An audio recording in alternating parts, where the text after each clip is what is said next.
Saudara-saudara, kita masih upacara, kita masih menyanyikan lagu kebangsaan, kita masih pakai lambang-lambang negara, gambar-gambar pendiri bangsa masih ada di sini.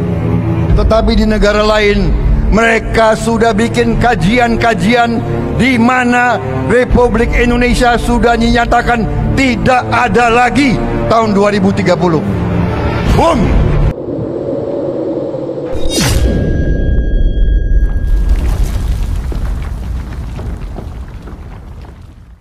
Indonesia sedang berada di persimpangan sejarah. Di era pemerintahan Presiden Prabowo Subianto, berbagai kebijakan mulai diterapkan. Tapi, tidak semua disambut tepuk tangan. Ada yang membuat rakyat bertanya-tanya, bahkan marah. Rekening bank diblokir, tanah disita, guru dianggap beban, dan pajak yang akan dinaikkan. Ini bukan sekadar kebijakan, ini adalah potret arah bangsa. Saya, Cakrif, akan mengajak kalian semua menyelami 7 kontroversi paling panas di era Prabowo. Siap-siap, karena beberapa di antaranya bisa jadi menyentuh hidup kalian langsung.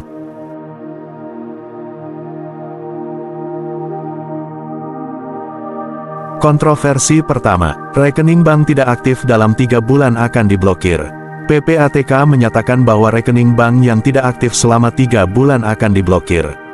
Alasannya, pencegahan pencucian uang. Tapi, bagaimana dengan rakyat kecil yang hanya menabung sedikit demi sedikit?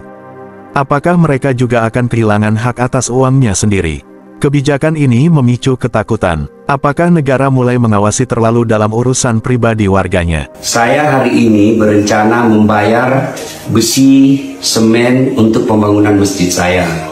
Jadi saya datanglah mengambil uang yang saya tabung di bank pemerintah.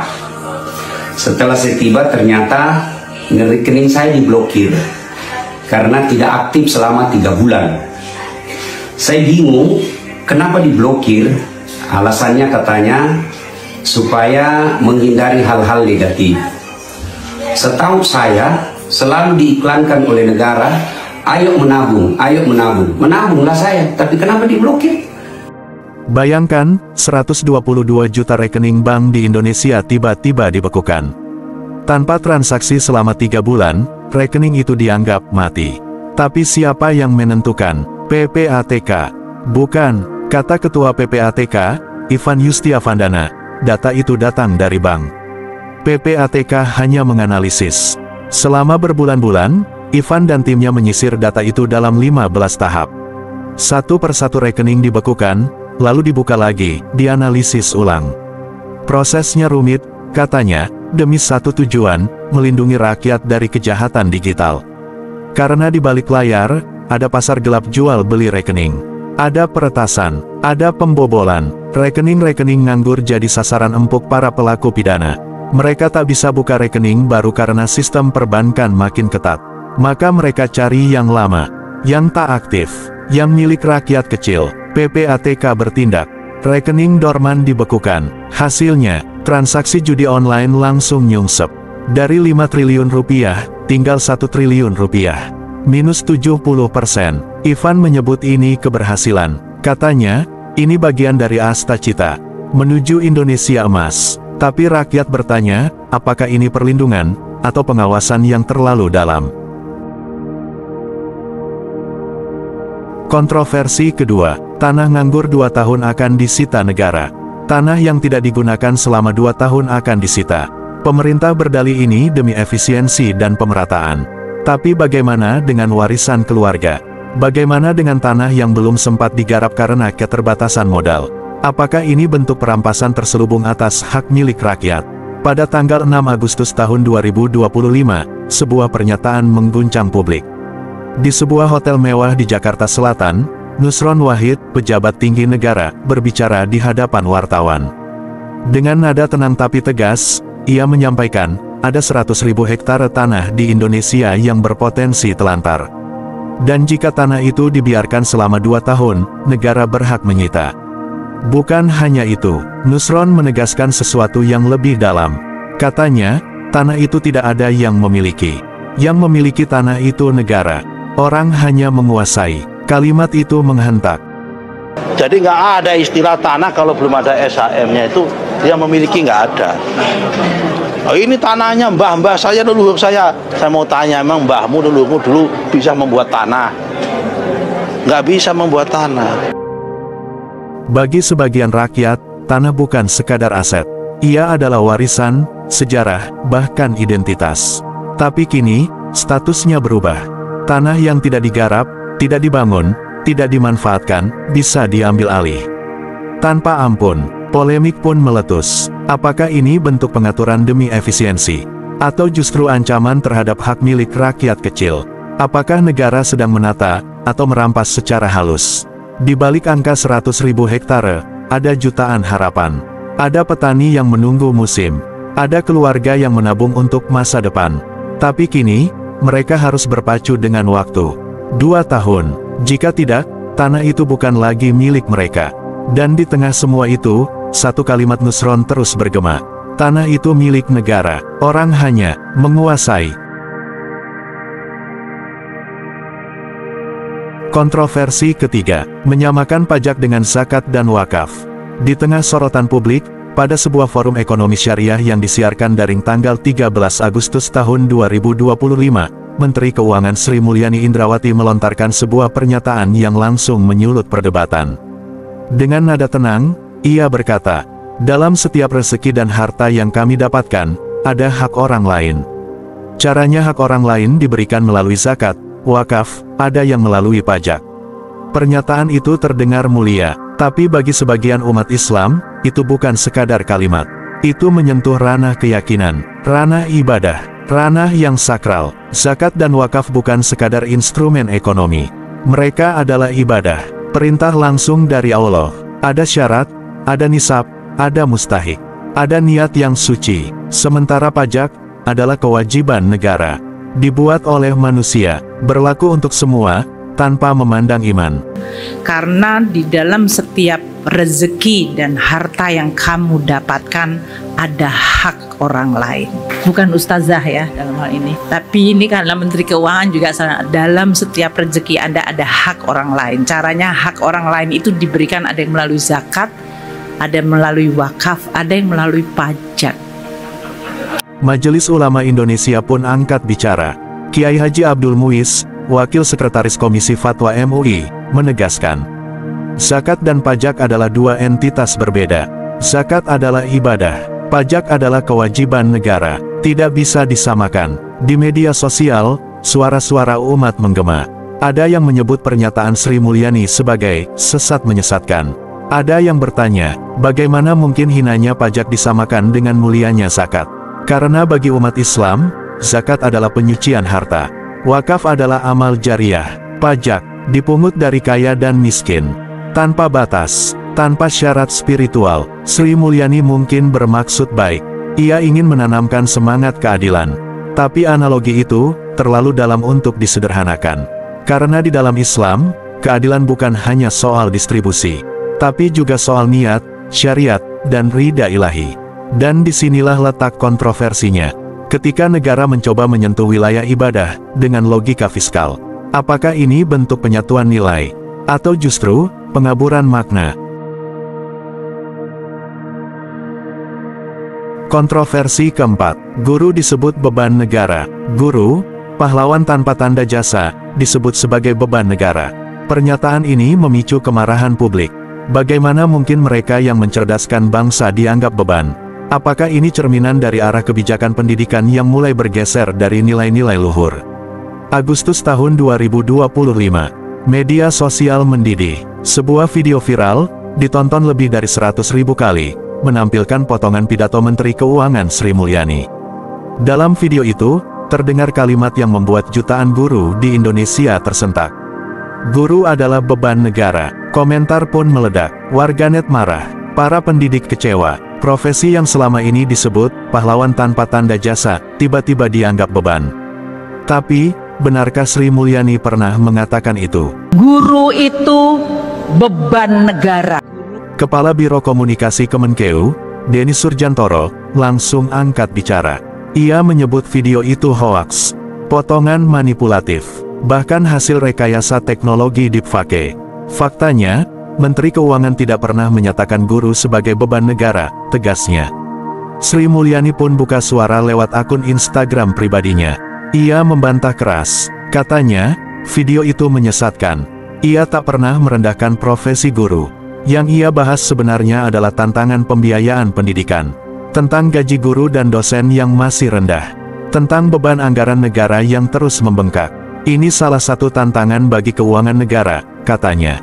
Ia bahkan mempertanyakan, apakah semua pembiayaan harus ditanggung negara, atau bisa dibantu oleh partisipasi masyarakat. Tapi sayangnya, publik terlanjur tersulut. Karena di negeri ini, guru bukan sekadar profesi. Mereka adalah penjaga akal, penjaga masa depan, dan ketika mereka disebut beban, meski hanya dalam potongan palsu, luka itu terasa nyata. Di era digital, satu video bisa mengubah persepsi. Satu potongan bisa membakar emosi. Tapi kebenaran, kadang terkubur di balik algoritma. Kontroversi kelima, Kabinet Jumbo dan Politik Cawe-Cawe. Di awal masa pemerintahannya, Presiden Prabowo Subianto langsung mencetak sejarah. Bukan karena kebijakan luar biasa, tapi karena jumlah anggota kabinetnya, yang disebut-sebut sebagai yang paling gemuk dalam sejarah Indonesia. 48 menteri, 56 wakil menteri, 5 kepala lembaga, total, 109 pejabat tinggi negara duduk di lingkaran kekuasaan. Publik pun bertanya-tanya, apakah ini bentuk efisiensi pemerintahan? Atau justru, pembagian kursi demi kepentingan politik? Di balik angka-angka itu, tersimpan dinamika yang lebih dalam. Banyak pihak menilai, Kabinet Jumbo ini adalah hasil kompromi politik besar-besaran. Imbalan atas dukungan dalam Pilpres. Representasi dari koalisi gemuk yang harus diakomodasi. Namun kontroversi tak berhenti di situ. Meski telah resmi menjabat sebagai presiden, Prabowo tetap aktif, cawe-cawe, dalam politik daerah. Ia hadir dalam deklarasi calon gubernur, memberi dukungan terbuka, bahkan ikut mengarahkan strategi pemenangan. Pertanyaannya, apakah ini bentuk konsolidasi kekuasaan? Atau, awal dari politik dinasti yang lebih besar? Sebagian pengamat menyebut, langkah ini adalah upaya memperkuat kendali politik hingga ke level lokal. Membangun jaringan loyalis, menanam benih kekuasaan jangka panjang. Tapi di sisi lain, kritik pun bermunculan. Di mana batas antara presiden sebagai kepala negara dan presiden sebagai aktor politik? Apakah etis seorang kepala negara ikut campur dalam kontestasi daerah? Beberapa tokoh oposisi menyebut ini sebagai presidensialisasi partai, di mana kekuasaan eksekutif digunakan untuk memperkuat dominasi politik, bukan untuk melayani rakyat. Namun pendukung Prabowo punya pandangan berbeda. Mereka menyebut ini sebagai bentuk kepemimpinan aktif. Presiden yang tak hanya duduk di istana, tapi turun langsung mengawal arah politik bangsa. Tapi publik tetap bertanya, apakah ini demokrasi yang sehat? Atau justru, demokrasi yang sedang dikendalikan? Akan dibilang, kabinet Prabowo, kabinet gemuk. Banyak. Ya negara kita besar, Bung. Kontroversi ke-6, kenaikan PPN dan efek domino ekonomi. Agustus tahun 2025. Di tengah harga kebutuhan pokok yang terus merangkak naik, publik dikejutkan oleh satu pengumuman. Pemerintah berencana menaikkan pajak pertambahan nilai PPN dari 11% menjadi 12%. Bagi sebagian orang, angka 1% mungkin terdengar kecil. Tapi bagi jutaan rakyat kecil, itu adalah lonjakan nyata di meja makan mereka. Efek domino pun terjadi, harga barang kebutuhan pokok naik, biaya produksi melonjak, daya beli masyarakat menurun drastis. Pedagang kecil mulai merugi, demo pun pecah di berbagai kota. Di media sosial, tagar PPN 12 resahkan rakyat sempat trending selama 3 hari berturut-turut. Ekonom pun angkat bicara, mereka menyebut, kenaikan PPN di tengah tekanan inflasi bisa memperburuk ketimpangan ekonomi. Kenaikan PPN itu regresif. Artinya, rakyat miskin justru paling terdampak, ujar seorang pakar fiskal. Untungnya, Presiden Prabowo akhirnya membatalkan kebijakan ini. Ia menyebut bahwa pemerintah mendengar aspirasi rakyat dan akan mencari solusi fiskal yang lebih adil. Tapi, pertanyaannya tetap menggantung. Kenapa kebijakan seperti ini bisa lolos ke publik sejak awal? Apakah tidak ada kajian dampak sosial? Apakah elit fiskal terlalu jauh dari realitas rakyat? Atau, ini hanya bagian dari tarik ulur politik anggaran yang belum selesai? Karena di negeri ini, satu kebijakan bisa mengubah isi dompet jutaan orang. Dan satu keputusan fiskal bisa menentukan apakah rakyat makan nasi atau hanya harapan. Kontroversi ketujuh, penghematan anggaran dan ancaman terhadap daerah. Di tengah janji efisiensi dan reformasi fiskal, pemerintah pusat mengambil langkah tegas. Pemangkasan dana transfer ke daerah. Tujuannya, penghematan anggaran, tapi dampaknya jauh lebih kompleks dari sekadar angka di atas kertas. Dana alokasi umum, DAU, dana alokasi khusus, DAK hingga dana insentif daerah dipangkas signifikan. Akibatnya, banyak program pembangunan di daerah terhenti. Jalan desa tak kunjung diperbaiki. Puskesmas kekurangan tenaga medis. Bantuan UMKM tertunda. Program pendidikan lokal mandek. Efek domino pun tak terhindarkan. Untuk menutup kekurangan, banyak pemerintah daerah menaikkan pajak lokal, pajak bumi bangunan PBB, pajak restoran, pajak hiburan, pajak parkir, retribusi pasar, dan rakyat pun mulai merasa tercekik. Harga makan naik, biaya hidup melonjak, demo besar-besaran pecah di berbagai daerah.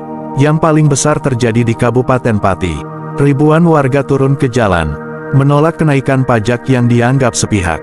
Pertanyaannya pun mengemuka, apakah ini bentuk sentralisasi kekuasaan, di mana pemerintah pusat mengendalikan anggaran, dan daerah hanya menjadi pelaksana? Atau, ini sekadar strategi fiskal yang belum matang? Kebijakan yang terburu-buru, tanpa kajian sosial yang mendalam. Para ekonom menyebut, pemangkasan anggaran daerah bisa memperlemah otonomi lokal. Dan ketika otonomi melemah, demokrasi pun ikut terancam. Karena di negeri ini, pembangunan bukan hanya soal angka, tapi soal harapan rakyat di pelosok, yang kini mulai kehilangan suara.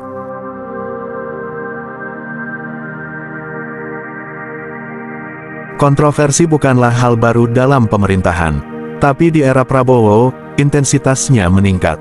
Rakyat perlu waspada, kritis, dan berani bersuara. Karena masa depan bangsa, bukan hanya ditentukan oleh pemimpin, tapi juga oleh suara kita semua. Saya Cakrif, dan ini adalah suara rakyat. Jangan lupa like, komen, dan subscribe. Kita kawal bersama arah negeri ini.